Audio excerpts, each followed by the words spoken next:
बाद काफी सारे सवाल उठ रहे हैं, आप कैसे देखते हैं इसको? देखिए, मैं फिर ये कह रहा हूँ, देश में बहुत सारे विषय हैं, लेकिन इस विषय पे भी चर्चा हो रही है।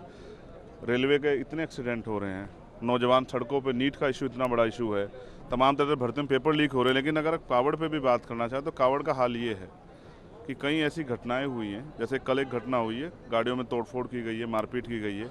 और मैं कहता हूँ वो कावड़ ही नहीं हो सकते हैं, वो उपद्रवी कावड़। ये तो बहुत शालीनता से तमाम तरह का दुख कष्ट सह के वो कावड़ लेके आते हैं, वो तो अपना काम कर रहे हैं। लेकिन उनके उनके साथ साथ कुछ ऐसे असामाजिक तत्व उपद्रवी कोई नुकसान पहुंचा सकते हैं। इसी का हम लोगों को डर है, क्योंकि लॉ एंड ऑर्डर क्या है यूपी में इसको बताना नहीं पड़ेगा। मेरठ में 2.5 साल की बच्ची का रेप और हत्या हुई है, अभी तक कोई गिरफ्तारी नहीं हुई है। तमाम तरह से डिस्क्रिमिनेशन ये देश सदियों झेलता रहा। अब और कितना बांटोगे? क्या माथे पे लिखवा ले लोग? क्या करें? कैसे आपको भरोसा होगा कि सब लोग प्रेम भाव से रहना चाहते हैं? देखिए, भाजपा पहले प्रयोग करती है, फिर उसका उपयोग करती है। पहले भी कई प्रयोग हुए हैं, राजनीतिक प्रयोग है, उम्मीद है उनको लगता है इसका उपयोग होगा। लेकिन जब तक हम जैसे लोग हैं, हम बटने नहीं देंगे लोगों को।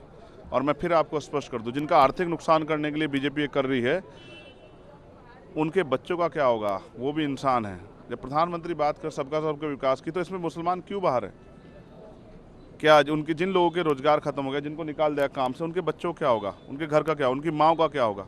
उनके पिता को क्या होगा? एक दूसरे पर आधारित हैं लोग, एक बेटा पूरा घर चलाता है, तो उनका क्या होगा जिनका आर्थिक बहिष्कार कर रहे हैं? ये जो है सिर्फ राजनीतिक एजेंडे के थ्रू किया जा रहा है, इसका नुकसान देश को हो रहा है।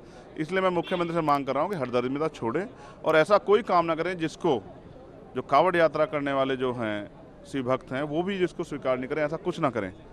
और मेरा मानना है कि हो सकता है मुख्यमंत्री अपने फैसले जल्द वापस लें। एक और सवाल है, सरकारी जो कर्मचारी है वो अब आरएसएस में पार्टिसिपेट कर सकते हैं, वो तो पहले से थे, अब ओपन हुआ है। उसको कैसे देखते हैं? अब ओपन हुआ है, वो तो पहले से थे। कौन कहता है पहले से नहीं थे? कितने अधिकारी कहते हैं कि मैं संघ की शाखा में जाता हूँ, मैं संघ से जुड़ा हुआ हूँ। वो पहले पिछले दरवाजे से थे, अब सामने से हैं। भाई सरकार है, कुछ ही कर लो। अब मैं तो आज सरदार वल्लभ भाई पटेल को याद करता हूँ कि उन्होंने सोच समझ के कुछ, अगर बैन किया तो कुछ सोच समझ के किया होगा। आरएसएस पे बैन किया, क्यों किया?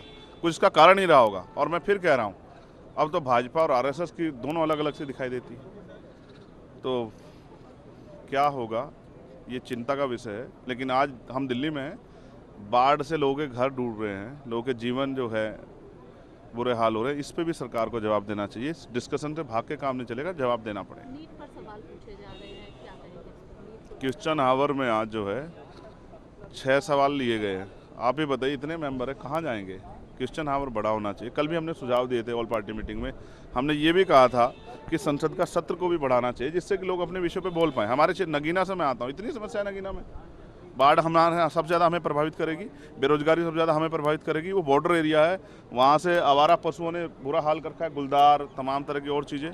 जनता की जान जा रही है, किसी को परवाह नहीं है। तो नीट में जो बच्चे हैं, सुसाइड कर रहे हैं, परेशान हैं, भविष्य जो खिलवाड़ हो, इस पर जवाब देना पड़ेगा सरकार को। सरकार नहीं भाग सकती है। और सिर्फ मंत्री जी की आरोप लगा के पिछली सरकार में होते, फिर आप क्या कर रहे हैं? फिर आपने क्या बदला?